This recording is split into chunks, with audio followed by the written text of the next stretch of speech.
The papyrus, putting on my table every month. I don't wanna be sad. Don't even try to hide it. No, I don't wanna lose it. And you see how it is, it's so inviting. The papyrus, we're all so alive. The papyrus. Hello, welcome to the Papyrus TV News Update. First, the headlines. Southeast senators call for broader consultation on tax reform bills. Dangote refinery sues NNPCL over petroleum import licenses.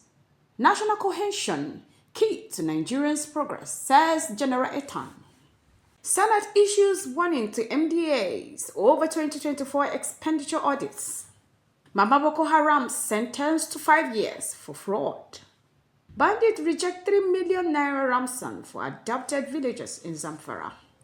German President Frank Walter Steinmeier begins official visit to Nigeria. Now the news in details. The Southeast Senate caucus has urged the National Assembly to engage in extensive consultation before finalizing the tax reform bills currently under review. The caucus announced its stance on Monday, 9th November, after a closed-door meeting led by Senator Enyenaya Abaribe Abga, Abia South Senatorial District. Abaribe stated that while the Southeast supports the objectives of the reform, ensuring inclusivity and addressing regional concerns through stakeholders' engagement is critical. We must consult with our constituents across the 15 senatorial districts, state governments, and other pivotal stakeholders. This will foster fairness and inclusiveness, he emphasized. The tax reform bills, including the Nigerian Tax Bill 2024 and the Joint Revenue Board Bill, have sparked debate since their submission by President Bola Ahmed Tinubu in October. The Southeast joins other groups, including Nigerian Governors Forum and Northern Senators, in advocating for broader input. Abaribe assured that the caucus would continue engaging stakeholders to ensure equitable reform that benefits all regions. Thoughtful, isn't it? Meanwhile, the Dangote Petroleum Refinery has filed a suit at the Federal High Court, Abuja, challenging the import licenses granted to Nigerian National Petroleum Company Limited, NNPCL, and 6 other entities. The refinery claims that its production capacity is sufficient to meet the nation's need and seek 100 billion in damages. The legal team, led by Chief Ogu Onoja-san, is also requesting permission to amend the name of the second defendant from National Petroleum Corporation Limited to the correct Nigeria National Petroleum Company Limited. This follows NNPCL's preliminary objection, which argued the original name was a non-existent entity.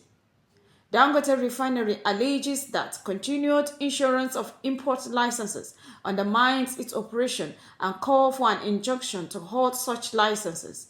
It also seeks a court order to seal storage facilities used by the importers. However, defendants, including major marketers like AYM Shafa Limited and Matrix Petroleum, argue that reducing competition could harm the economy and worsen challenges for Nigeria. Justice Ingan Oko has adjourned the case to January 28, 2025 to allow parties to explore an out-of-the-court settlement. Additionally, retired General Major Abida Etan has called for a unified approach to tackling Nigerian security challenges by addressing economic disparities and social injustice. Speaking at the launch of the Leadership and National Comprehensive NLC Course 2/2024 in Abuja, Etan highlighted the importance of collective action, building a shared identity, fostering social inclusion, and addressing citizens' varied needs are vital for peace and stability, he stated, adding that national cohesion strengthens a country's mixed diversity. The program, organized by the Martin Luther Agwai International Leadership and Peacekeeping Center in partnership with the UNDP and the Japanese government, aims to foster effective leadership. Major General Ademola Adedoja, Commandant of MLAILPKC, stressed that leadership and national cohesion are critical drivers of progress, warning that their absence could lead to division and instability. Etan encouraged emerging leaders to act as agent of cohesion, leveraging Nigerian diversity as a strategic advantage for development. In another report, the Senate has issued a stern warning to all federal ministries, departments, and agencies, MDAs, threatening to cut their allocation to zero in 2025 fiscal year if they fail to attend hearing to review 2024 expenditure records. This warning follows concerns over the discrepancies in Nigerians' revenue generation and financial tracking. The Senate Committee on Finance, led by Senator Sani Musa, convened a hearing focused on managing internally generated revenue and fiscal accountability. Lawmakers and Accountant General of the Federation, Oluwatoyin Madin, criticized discrepancies in agencies' records, particularly with the Nigerian National Petroleum Company Limited, NNPCL, and the Federation account. Senator Musa emphasized that without accurate financial data, effective oversight and policy making are impossible, and MDAs that fail to attend hearing risk exclusion from the 2025 budget. The committee also expressed frustration over delay in capital budget utilization and linked to a centralized payment system, which they argue causes inefficiencies and disrupts project execution. Criticism were also leveled against contractors allegedly paying bribes to expedite payment. The committee has resolved to invite additional agencies, including the Nigerian Extractive Industries Transparency Initiative, NEITI, and NNPCL, for a joint session to address inconsistencies. A follow-up session is scheduled to discuss financial bottleneck. Moving on, Aisha Wakil, known as Mama Boko Haram, has been sentenced to 5 years in prison for fraud by the Borno State High Court in Maiduguri. The court found Wakili and 2 officials from her NGO, Complete Care and Aid Foundation Program Manager, Tahir Daura, and Country Director, Prince Shoyede, guilty of defrauding Bukar Kachala, the owner of ABK's Ventures, by fraudulently obtaining a 2012 Toyota Camry valued at $6 million. The trial was initially arranged on September 1, 2020, facing charges of conspiracy, cheating, and providing false information. They pleaded not guilty, but the EFCC presented strong evidence, including 3 witnesses and various documents. Justice Aisha Kumaila ruled that the defendants served 5 years in prison without option of a fine. Additionally, they were ordered to repay $3.5 million to the complainants, with a failure to comply resulting in an additional 5 years prison sentence.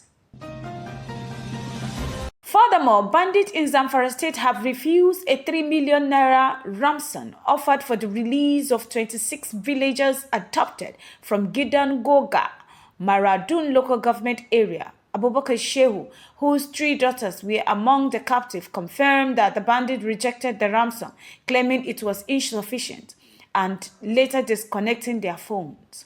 The adoption, who occurred on Sunday, saw 19 women and 6 men taken. Despite attempt to negotiate, the bandits have yet to specify the amount they are demanding.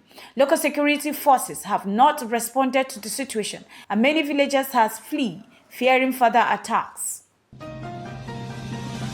Conclusively, Germany's President Frank Walter is set to begin a 3-day official visit to Nigeria, starting today, December 10, 2024, with events scheduled in both Abuja and Lagos. During his stay, Frank Walter will hold high-level talks with Nigerian President Bola Ahmed Tinubu and other leaders to discuss strengthening bilateral ties. The president is also expected to meet influential business leaders in Lagos and explore opportunities for increased German investment, particularly in IT, high-tech, and energy sector. Frank Walter's visit underscores Germany's commitment to fostering strong economic, cultural, and political relationships with Nigeria.